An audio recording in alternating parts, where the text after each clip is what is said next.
Hey guys, welcome back to the channel. ಮೊದಲನೇದಾಗಿ ಒಂದು mega event ಬಗ್ಗೆ ಮಾತಾಡೋದಾದ್ರೆ ನಿಮಗೆ ಗೊತ್ತಿರಬಹುದು, TKO ಅಂಡರ್ ಅಲ್ಲಿ ಈಗ WWE ಬರ್ತಾ ಇದೆ. TKO ಅಂಡರ್ ಅಲ್ಲೇ UFC ಕೂಡ ಇದೆ. ಒಂದು ರೀತಿ ಬಾಕ್ಸಿಂಗ್ ಕೂಡ TKO ಅಂಡರ್ ಅಲ್ಲೇ ಇದೆ. ಅಂಡ್ ಈಗ ಸೌದಿ ಅರೇಬಿಯಾದವರ ಜೊತೆ TKO ಕೂಡ ಒಂದು ಕಾಂಟ್ರಾಕ್ಟ್ ನ ಸೈನ್ ಮಾಡ್ಕೊಂಡಿದ್ದಾರೆ. ಸೊ ಇದ್ರ ಪ್ರಕಾರ ಗಾಯ್ಸ್, TKO ಗ್ರೂಪ್ ಅವರು ಸೌದಿ ಅರೇಬಿಯಾದಲ್ಲಿ ಒಂದು ಮೆಗಾ ಇವೆಂಟ್ ನ ಮಾಡೋದಕ್ಕೆ ಮಾತುಕತೆ ಮಾಡ್ತಾ ಇದಾರಂತೆ.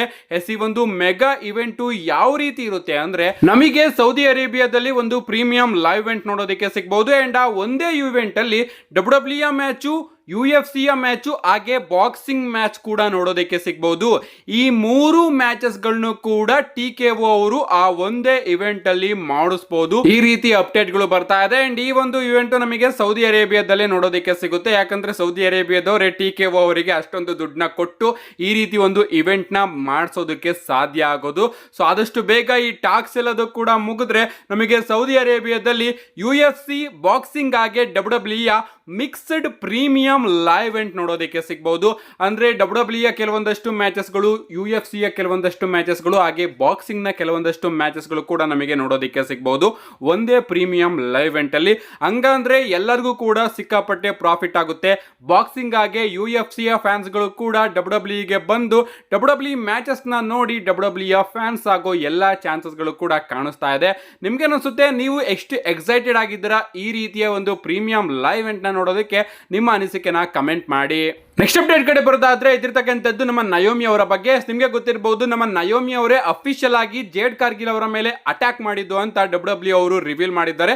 WWE ಅವರು ರಿವೀಲ್ ಮಾಡಲಿಲ್ಲ, ಬದಲಿಗೆ ನಮ್ಮ ಜೇಡ್ ಕಾರ್ಗಿಲ್ ಅವರೇ ಕಂಡಿಡಿದ್ರು ಅಂತಾನೆ ಹೇಳ್ಬಹುದು. ಅಂಡ್ ಈಗ ನಮ್ಮ ನಯೋಮಿ ಅವರು ತನ್ನ ನಿಜವಾದ ಬಣ್ಣನ ಓಪನ್ ಮಾಡ್ತಾ ಇದ್ದಾರೆ ಅಂತಾನೆ ಹೇಳ್ಬಹುದು. ಅವರು ಜೇಡ್ ಕಾರ್ಗಿಲ್ ಅವರ ಫೋಟೋನ ತನ್ನ ಎಕ್ಸ್ ಅಕೌಂಟ್ ನ ಬ್ಯಾನರ್ ಆಗಿ ಇಟ್ಕೊಂಡಿದ್ದಾರೆ. ಅದೇ ರೀತಿ ಪ್ರೊಫೈಲ್ ಪಿಕ್ಚರ್ ಆಗಿ ಕೂಡ ಮಾಡ್ಕೊಂಡಿದ್ದಾರೆ. ಇದನ್ನ ಗುರುತಿಸಿ ಒಬ್ಬ ಫ್ಯಾನ್ ಟ್ವೀಟ್ ನ ಮಾಡ್ತಾರೆ. ಡ್ರೂ ಮ್ಯಾಕೆಂಟೈರ್ ಅವರು ಕೂಡ ಅದೇ ರೀತಿ CM ಪಂಕ್ ಅವರ ಪ್ರೊಫೈಲ್ ಪಿಕ್ಚರ್ ನ ಯೂಸ್ ಮಾಡ್ಕೊಂಡಿದ್ರು. ಅಂಡ್ ಈಗ ನೀವು ಕೂಡ ಯೂಸ್ ಮಾಡ್ಕೊಂಡಿದ್ದೀರಲ್ಲ ಅಂತ. ಅಂಡ್ ಅದಕ್ಕೆ ನಮ್ಮ ನಯೋಮಿ ಅವರು ಒಂದು ಟ್ವೀಟ್ ನ ಮಾಡ್ತಾರೆ. ಗ್ರೇಟ್ ಮೈಂಡ್ಸ್ ಥಿಂಗ್ಸ್ ಲೈಕ್ ಅಂತ ಒಂದು ಟ್ವೀಟ್ ನ ಮಾಡ್ತಾರೆ. ಅಂದ್ರೆ ಗ್ರೇಟ್ ಬುದ್ಧಿ ಇರ್ತಕ್ಕಂಥವ್ರು ಮಾತ್ರ ಈ ರೀತಿ ಥಿಂಕ್ ಮಾಡ್ತಾರೆ ಅಂತ. ಅಂಡ್ ಈ ಒಂದು ವಿಚಾರಕ್ಕೆ ನಮ್ಮ ಡ್ರೂ ಮ್ಯಾಕೆಂಟೈರ್ ಅವರ ರಿಯಾಕ್ಷನ್ ಕೂಡ ಹೊರಗಡೆ ಬರುತ್ತೆ. You are killing it, it's just a shame you married in to that family ಅಂತ ನಮ್ಮ ಡ್ರೂ ಮ್ಯಾಕೆಂಟೈರ್ ಅವರು ತಿಳಿಸಿದ್ದಾರೆ. ಅಂದ್ರೆ ನೀನು ಮಾಡ್ತಾ ಇರೋ ಕೆಲಸ ನಿಜವಾಗ್ಲೂ ತುಂಬಾನೇ ಚೆನ್ನಾಗಿದೆ, ಬಟ್ ನನಗೆ ಒಂದಂತೂ ಅರ್ಥ ಆಗ್ತಾ ಇಲ್ಲ, ನೀನು ಯಾಕೆ ಆ ಒಂದು ಫ್ಯಾಮಿಲಿಗೆ ಮದುವೆಯಾಗಿ ಹೋದೆ ಅಂತ ನಮ್ಮ ಡ್ರೂ ಮ್ಯಾಕೆಂಟೈರ್ ಅವರು ಹೇಳ್ತಾ ಇದ್ದಾರೆ. ಇದಾದ್ಮೇಲೆ ನಮ್ಮ ನಯೋಮಿ ಅವರು ಕೂಡ ಡ್ರೂ ಮ್ಯಾಕೆಂಟೈರ್ ಅವರಿಗೆ ರಿಪ್ಲೈ ಮಾಡ್ತಾ, ಡ್ರೂ ಪ್ಲೀಸ್ ಆ ರೀತಿ ಹೇಳೋದಕ್ಕೆ ಹೋಗ್ಬೇಡ, ಯಾಕಂದ್ರೆ ನಾನು ನನ್ನ ಮನೆಯನ್ನ ಪ್ರೀತಿ ಮಾಡ್ತೀನಿ ಅಂತ ನಮ್ಮ ನಯೋಮಿ ಅವರು ತಿಳಿಸ್ತಾ ಇದ್ದಾರೆ. ಏನೇ ಆಗ್ಲಿ ಗಾಯ್ಸ್, ಈಗ ನಮ್ಮ ನಯೋಮಿ ಅವರ ಕ್ಯಾರೆಕ್ಟರ್ ಕೂಡ ಡ್ರೂ ಮ್ಯಾಕೆಂಟೈರ್ ಅವರ ರೀತಿನೇ ಆಗ್ತಾ ಇದೆ. ಡ್ರೂ ಮ್ಯಾಕೆಂಟೈರ್ ಅವರ ಬಗ್ಗೆ ಮಾತಾಡ್ತಿದೀವಿ ಅಂದ್ರೆ ಇನ್ನ ಒಂದು ಅಪ್ಡೇಟ್ ಅಂತಾನೆ ಹೇಳ್ಬಹುದು. ರೀಸೆಂಟ್ ಆಗಿ ನಮ್ಮ ಡ್ರೂ ಮ್ಯಾಕೆಂಟೈರ್ ಅವರ ಬಳಿ ಪ್ರಶ್ನೆ ಕೇಳಲಾಗುತ್ತೆ, ಈ ಬಾರಿಯ ರಸಲ್ ಮೇನಿಯಾದಲ್ಲಿ ನೀವು ಚಾಂಪಿಯನ್ಶಿಪ್ ಮ್ಯಾಚ್ ಅಲ್ಲಿ ಇಲ್ಲ, ಇದು ನಿಮಗೆ ಯಾವ ರೀತಿ ಅನ್ನಿಸ್ತಾ ಇದೆ ಅಂತ.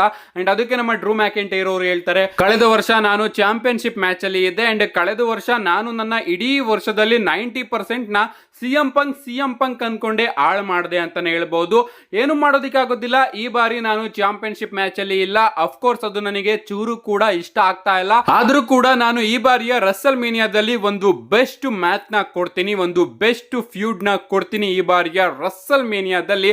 ಸೊ ನಾನು ಈಗ ಹ್ಯಾಪಿ ಆಗಿದ್ದೀನಿ ಅಂತ ನಮ್ಮ ಡ್ರೂ ಮ್ಯಾಕೆಂಟೈರ್ ಅವರು ತಿಳಿಸಿದ್ದಾರೆ. ನೆಕ್ಸ್ಟ್ ಅಪ್ಡೇಟ್ ಕಡೆ ಬರೋದಾದ್ರೆ ಇದಿರ್ತಕ್ಕಂಥದ್ದು WWE ಸೆನ್ಸರ್ಶಿಪ್ ಬಗ್ಗೆ. ನಿಮಗೆ ಗೊತ್ತಿರಬಹುದು, ಈಗ WWE ಕಂಪ್ಲೀಟ್ ಆಗಿ ನೆಟ್ಫ್ಲಿಕ್ಸ್ ಗೆ ಮೂವ್ ಆಗಿದೆ. ನೆಟ್ಫ್ಲಿಕ್ಸ್ ಅಲ್ಲಿ ನಮಗೆ ಯಾವುದೇ ರೀತಿಯ ಸೆನ್ಸರ್ ನೋಡೋದಕ್ಕೆ ಸಿಗೋದಿಲ್ಲ.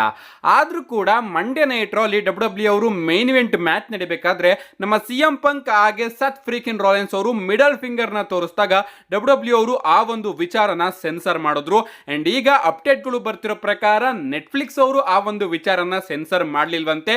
ನೆಟ್ಫ್ಲಿಕ್ಸ್ ಅವರು WWE ಗೆ ಪೂರ್ತಿ ಫ್ರೀಡಮ್ ನ ಕೊಟ್ಟಿದ್ದಾರೆ, ನೀವು ಏನ್ ಬೇಕಾದ್ರೂ ಮಾಡ್ಕೊಳ್ಳಿ, ನಮ್ಮ ಶೋ ಅಲ್ಲಿ ಅದು ನಿಮಗೆ ಬಿಟ್ಟಿದ್ದು ಅಂತ. ಬಟ್ ಆ ಒಂದು ವಿಚಾರನ WWE ಅವರೇ ಸೆನ್ಸರ್ ಮಾಡೋದ್ರಂತೆ. ನನಗಂತೂ ಗೊತ್ತಿಲ್ಲ ಯಾಕೆ ಸೆನ್ಸರ್ ಮಾಡಿದ್ರು ಅಂತ.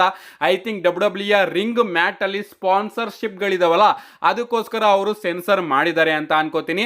ಸೊ WWE ನೇ ಆ ಒಂದು ವಿಚಾರನ ಸೆನ್ಸರ್ ಮಾಡಿದ್ದು. ಅಂಡ್ ಇನ್ನ ಒಂದು ವಿಚಾರ ಏನಪ್ಪಾ ಅಂದ್ರೆ, ಎಲಿಮಿನೇಷನ್ ಚೇಂಬರ್ ಅಲ್ಲಿ ನಮ್ಮ ಕೋಡಿ ರೋಡ್ಸ್ ಅವರು ರಾಕ್ ಅವರಿಗೆ ಒಂದು ವರ್ಡ್ ನ ಹೇಳ್ತಾರಲ್ಲ, so rock go F your self ಅಂತ ಆ ಒಂದು ವಿಚಾರನ ಡಬ್ಲ್ಯೂ ಅವರು ಬೇಕು ಅಂತಾನೆ ಆ ರೀತಿ ಕೋಡಿ ರೋಡ್ಸ್ ಅವರ ಕೈಯಲ್ಲಿ ಹೇಳಿಸಿದ್ರು ಅಂತಾನೆ ಹೇಳ್ಬಹುದು.